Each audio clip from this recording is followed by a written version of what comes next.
안녕하세요. 저의 이야기를 써볼까 합니다. 저는 그냥 흔하디 흔한 평범한 직장인입니다.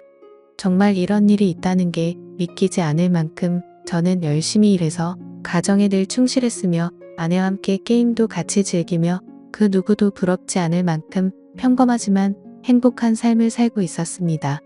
문제의 그날은 몸이 너무 좋지 않아서 저는 회사에서 오후 반차를 내고 평소보다 일찍 집으로 오게 되었습니다. 그런데 눈에 익었던 남자 신발이 현관에 놓여져 있는 겁니다. 눈에 익었던 신발은 저와 와이프가 함께하는 게임에서 알게 된 남자 동생의 신발이었습니다. 큰 충격과 함께 설마 하는 마음으로 거실을 봤더니 아무도 없더군요. 아직은 상황을 알 수 없었지만 아내가 외도를 하는 건가라는 생각에 심장이 두근대서 터져버릴 것 같았습니다.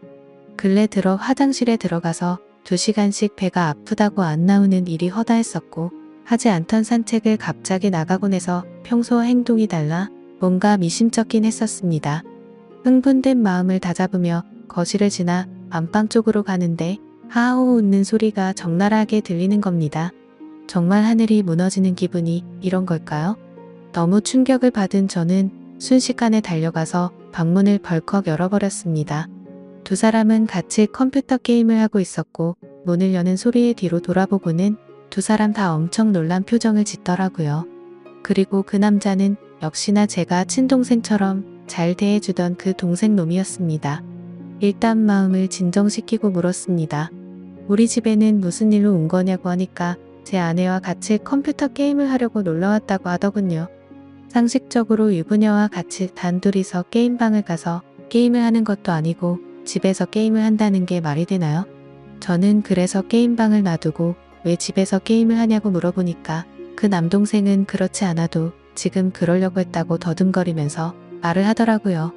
성의 없는 거짓말에 너무 어이가 없어서 머리끝까지 화가 치밀어 올랐고 분노를 참지 못하고 사고를 칠 것 같아서 그 동생에게 당장 내 집에서 나가라고 소리쳤습니다. 그제서야 갑자기 진실을 고백하듯이 연신 미안하다 죄송하다 하면서 누나 잘못 아니다 라고 하면서 도망치듯 나가더군요. 네, 누나만의 잘못은 아니겠죠. 둘 다 인간 같지도 않은 짓을 했는데 두 사람 다의 잘못이겠죠. 아내와 저는 조용히 한참 동안 아무 말 없이 있었고 제가 먼저 아내에게 말했습니다. 어린애도 속지 않을 거짓말 하지 말고 솔직히 말하라고요. 그러자 아내는 진짜 아무 일도 없었고 그냥 게임을 하려고 부른 거라고 말을 하더군요. 그냥 더 이상 이야기를 나눠봤자 답이 없을 것 같아서 말했습니다.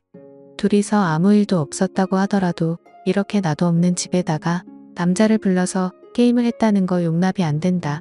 이제는 믿었던 신뢰가 깨졌으니 더 이상은 이 결혼 생활을 이어갈 자신이 없다고 말했죠.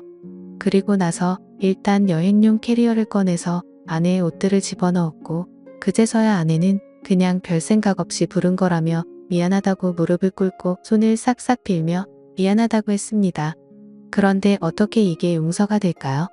아무 일도 없었다고 하지만 유부녀가 남자를 집에까지 불렀다는 거 자체만으로도 제가 모르는 사이 무슨 일들이 벌어졌을지 알 수도 없는 거고 상상조차 하기가 싫었습니다. 심지어 연애 때부터 절대 이럴 여자가 아니라고 믿고 살아왔기에 충격은 훨씬 더 컸었고 정말 지옥이 있다면 딱 이 심정이겠구나 싶더라고요. 아무튼 아내는 계속해서 미안하다고 같은 말만 반복하면서 버티고 있었고 결국 저는 장인 어른에게 연락을 해 지금 있었던 일 그대로를 말했더니 아무 말씀도 없이 전화를 끊더군요. 저는 그 길로 주차장으로 내려가 차에 타자마자 정말 난생 처음으로 정신을 놓고 펑펑 울어버렸습니다. 그렇게 몇 시간이 지나 장인어른이 집으로 오라고 해서 올라갔더니 술을 드시고 계시더군요. 근데 식탁 앞에 앉자마자 장인어른은 갑자기 사태질을 하면서 가정도 지키지 못하는 게 네가 그러고도 가장이냐 한심하다 한심해 이러는 겁니다. 정말 충격에 충격을 받았더니 눈알이 뒤집어지더군요.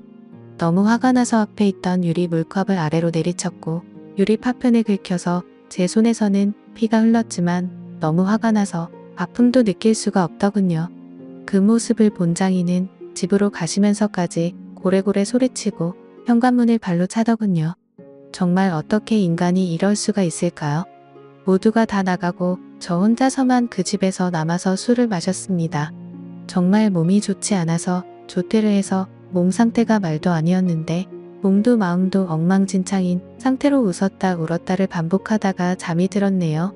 다음날 저는 아내와 얼굴을 보고서 마무리를 지어야 할 것 같아서 무작정 차를 몰고 아내의 친정댁으로 갔습니다.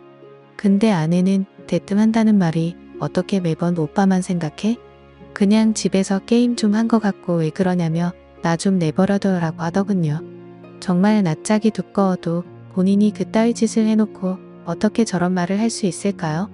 정말 마음 다 잡고 가슴에도 눈알이 또 뒤집히더군요.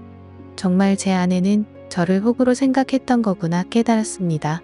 그래서 저는 물불 가릴 거 없이 다음날 곧장 이혼하려고 법원으로 간다고 두 사람에게 통보를 했고 그러니 그 동생이었던 놈이 카톡으로 미안하다 어쩐다 하면서 답장이 오더라고요. 그래서 두 사람 언제부터 만난 거냐고 하니까 얼마 안 됐다면서 미안하다고만 하더군요.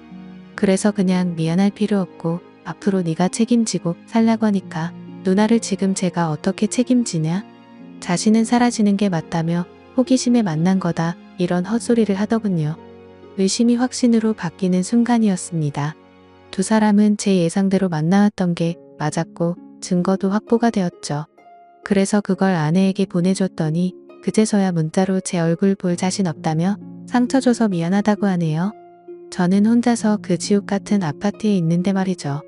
아무튼 아내에게 이혼 서류 접수할 거니까 그렇게 알라고 했더니 호감을 갖고 만났던 건 맞지만 끝까지 아무 일도 없었다고 우기더라고요. 네, 어차피 상관없습니다.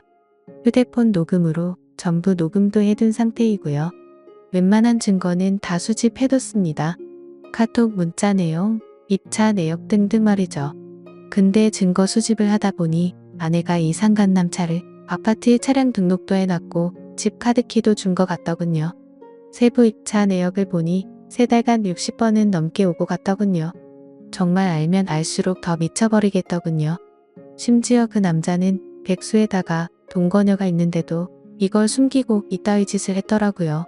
당연히 그 동거녀에게도 이 모든 사실을 다 밝힐 겁니다. 저는 정말 이 사건에 대해 절대로 그냥 넘어갈 생각이 없고 모든 걸 끝내려고요. 배신감, 자괴감에 치를 떨었고 그래도 사랑하는 아내라 용서를 해줄까도 했지만 적반하장으로 나오는 아내와 처가의 행동에 정말 바닥의 끝을 보고 나서 오히려 제정신이 들었습니다. 천국에서 지옥으로 바뀐 그 집에서 혼자 버티며 저는 더욱 더 확고해지고 있네요. 심지어 아내는 제가 직접 모은 증거들을 끝까지 부인하네요. 전 단지 진정성 있는 사과와 반성을 원했는데 말입니다. 정말 뻔뻔하게 마음대로 하라고 하면서 한 번의 실수도 못 넘어가냐며 오히려 저를 치사하다고 생각하더군요. 정말 이 충격적인 일에 너무 힘들어서 정신과 상담을 받았습니다. 전문의 말로는 상당히 위험하다고 심리 검사를 받고 결과를 기다리는 중입니다. 심리 상담자 말로는 이 상황은 자식이나 부모를 잃은 충격과 흡사하다고 하네요. 저 두 사람은 죽었다 깨어나도 제 심정을 절대로 모를 겁니다. 제가 얼마나 죽을 만큼 힘들고 그래도 안간힘을 쓰며 버텨왔는지를요. 그래서 보여줄 겁니다. 전 그들이 얼마나 잘못된 일을 하고 있는 것인지 앞으로 뼈저리게 느끼게 해줄 겁니다. 저를 건드린 건 인생 최대의 실수라고 생각이 들게 해주고 싶네요. 지금까지 제 사연을 들어주셔서 감사드립니다.